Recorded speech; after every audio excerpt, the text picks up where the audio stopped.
The purpose of this record is to show you how to use your imagination to achieve your every desire.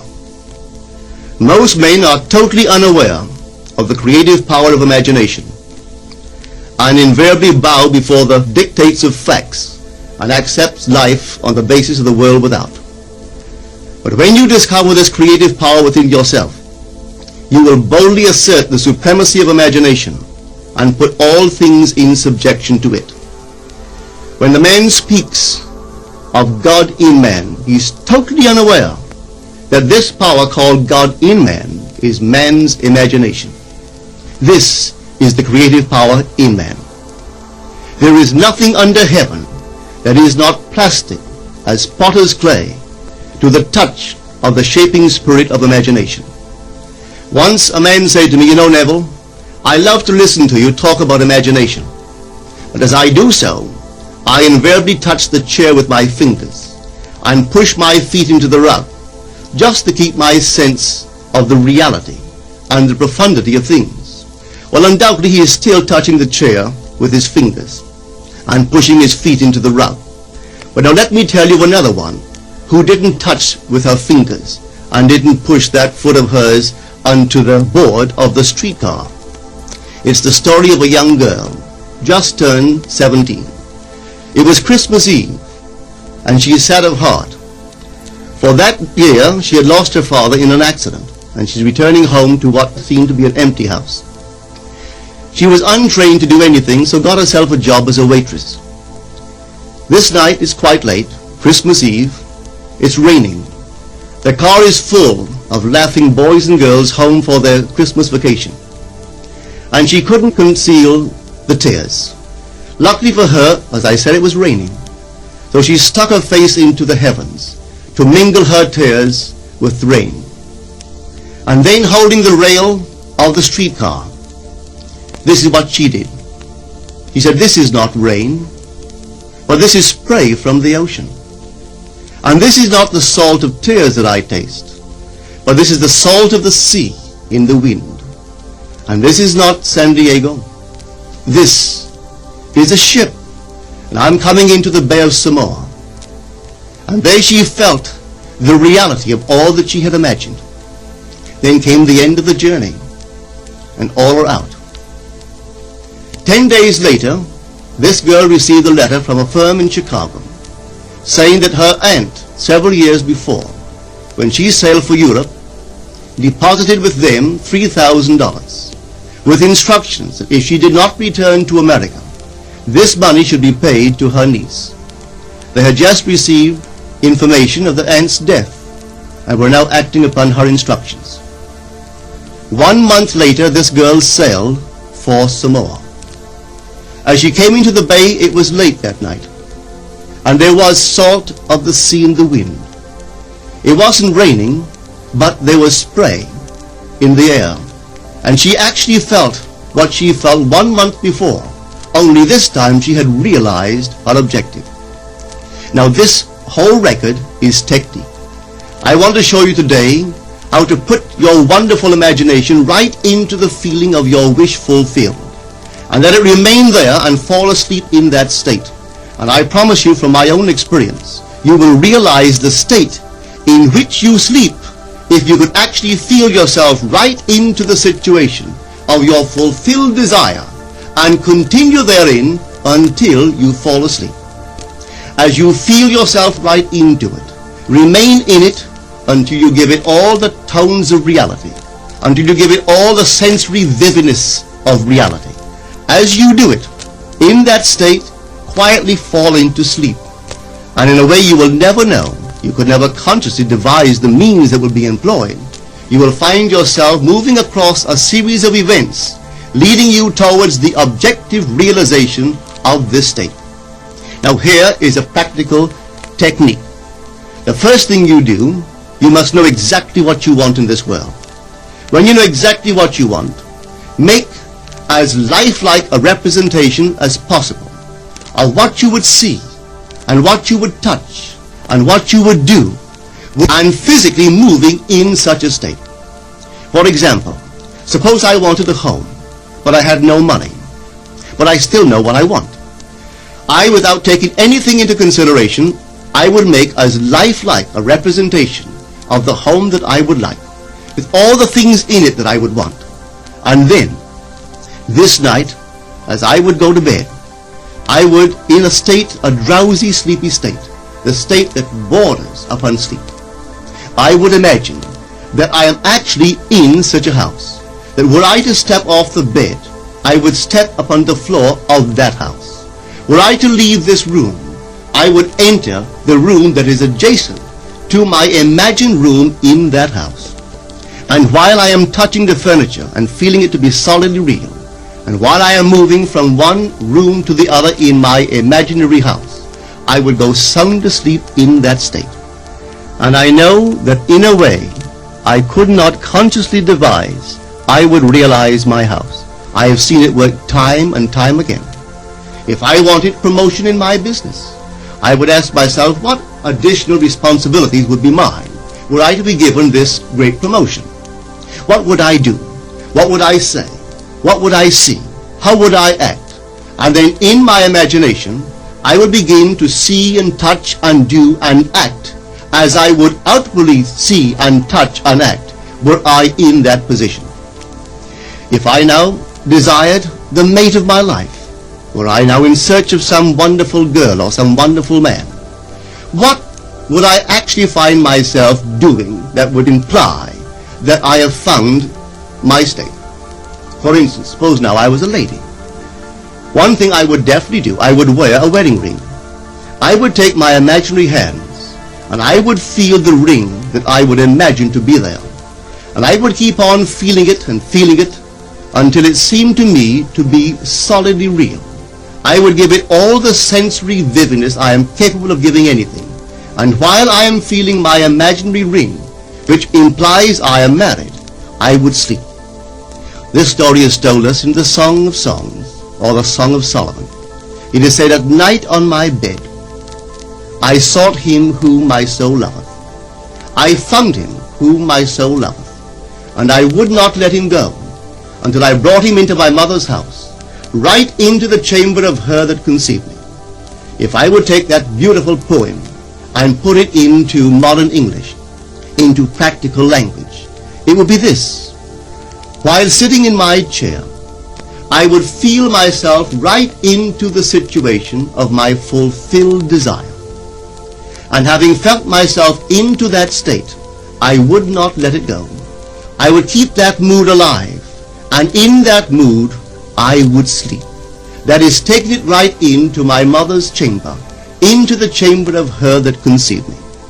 You know, people are totally unaware of this fantastic power of the imagination. But when man begins to discover this power within him, he never plays the part that he formerly played. He doesn't turn back and become just the reflective life. From here on in, he is the affecter of life. The secret of it is to center your imagination in the feeling of the wish fulfilled and remain therein. For in our capacity to live in the feeling of the wish fulfilled lies our capacity to live the more abundant life. Most of us are afraid to imagine ourselves as important and noble individuals, secure in our contribution to the world, just because at the very moment that we start our assumption, reason and our senses deny the truth of our assumption. We seem to be in the grip of an unconscious urge which makes us cling desperately to the world of familiar things and resist all that threatens to tear us away from our familiar and seemingly safe moorings. But I appeal to you to try it. If you try it, you will discover this great wisdom of the ancients, for they told it to us in their own strange, wonderful, symbolical form. But unfortunately, you and I misinterpreted their stories and took it for history when they intended it as instruction to simply achieve our every objective. You see, imagination puts us inwardly in touch with a world of states. These states are existent, they are present now, but they are mere possibilities while we think of them. But they become overpoweringly real when we think from them and dwell in them. You know, there's a wide difference between thinking of what you want in this world and thinking from what you want. Let me tell you, when I first heard of this strange and wonderful power of the imagination, it was in 1933 in New York City. An old friend of mine taught it to me. He turned to the 14th of John, and this is what he read. In my Father's house are many mansions. If it were not so, I would have told you. I go to prepare a place for you. And if I go and prepare a place for you, I will come again and receive you unto myself, that where I am, there ye may be also. He explained to me that this central character of the Gospels was human imagination. That mansion was not a place in some heavenly house, but simply my desire. If I would make a living representation of the state desired, and then enter that state and abide in that state, I would realize it. At the time, I wanted to make a trip to the island of Barbados in the West Indies, but I had no money. He explained to me that if I would that night, as I slept in New York City, assume that I was sleeping in my earthly father's house in Barbados, and go sound asleep in that state, that I would realize my trip. Well, I took him at his word and tried it. For 1 month, night after night, as I fell asleep, I assumed I was sleeping in my father's home in Barbados. At the end of my month, an invitation from my family came, inviting me to spend the winter in Barbados. I sailed for Barbados the early part of December of that year. From then on, I knew I had found this Savior in myself. The old man told me that it would never fail. Even after it happened, I could hardly believe that it would not have happened anyway. That's how strange this whole thing is. On reflection, it happens so naturally. You begin to feel or to tell yourself, well, it would have happened anyway, and you quickly recover from this wonderful experience of yours. It never failed me if I would give the mood, the imagined mood, sensory vividness. I could tell you unnumbered case histories to show you how it works, but in essence it's simple. You simply know what you want. When you know what you want, you're thinking of it. That is not enough. You must now begin to think from it. Well, how could I think from it? I am sitting here, and I desire to be elsewhere. How could I, while sitting here physically, put myself in imagination at a point in space removed from this room and make that real to me? Quite easily.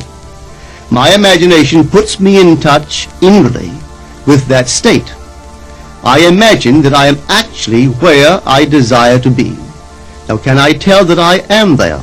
There is only one way to prove that I am there. For what a man sees when he describes his world is as he describes it relative to himself. So what the world looks like depends entirely upon where I stand when I make my observation. So if, as I describe my world, it is related to that point in space I imagine that I am occupying, then I must be there. I am not there physically, no, but I am there in my imagination, and my imagination is my real self. And where I go in imagination and make it real, there I shall go in the flesh also. When in that state I fall asleep, it is done. I have never seen it fail. So this is the simple technique on how to use your imagination to realize your every objective. Here is a very healthy and productive exercise for the imagination. Something that you should do daily. Daily relive the day as you wish you had lived it, revising the scenes to make them conform to your ideals. For instance, suppose the day's mail brought disappointing news. Revise the letter. Mentally rewrite it and make it conform to the news you wish you had received. Or suppose you didn't get the letter you wish you had received. Write yourself the letter and imagine that you received such a letter. Let me tell you a story that took place in New York not very long ago. In my audience sat this lady who had heard me numberless times. And I was telling the story of revision, that man, not knowing the power of imagination, He goes to sleep at the end of his day, tired and exhausted, accepting as final all the events of the day. And I was trying to show that man should, at that moment, before he sleeps, he should rewrite the entire day and make it conform to the day he wished he had experienced. Here is the way a lady wisely used this law of revision. It appears that 2 years ago she was ordered out of her daughter-in-law's home. For 2 years there was no correspondence.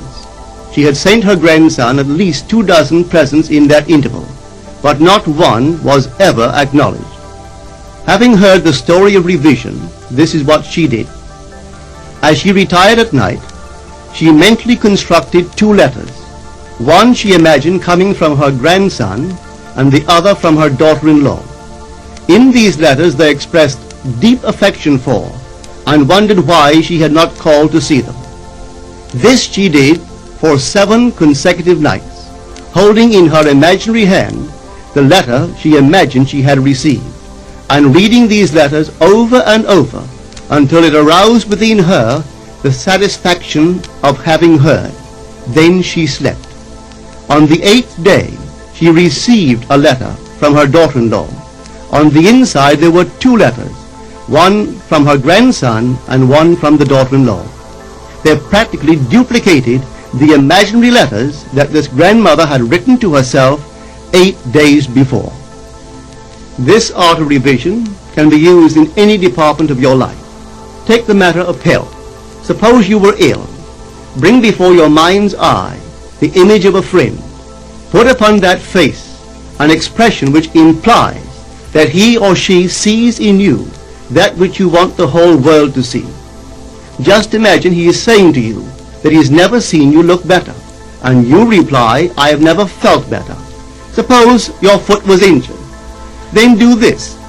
Construct mentally a drama which implies that you are walking, that you're doing all the things that you would do if the foot was normal, and do it over and over and over until it takes on the tones of reality.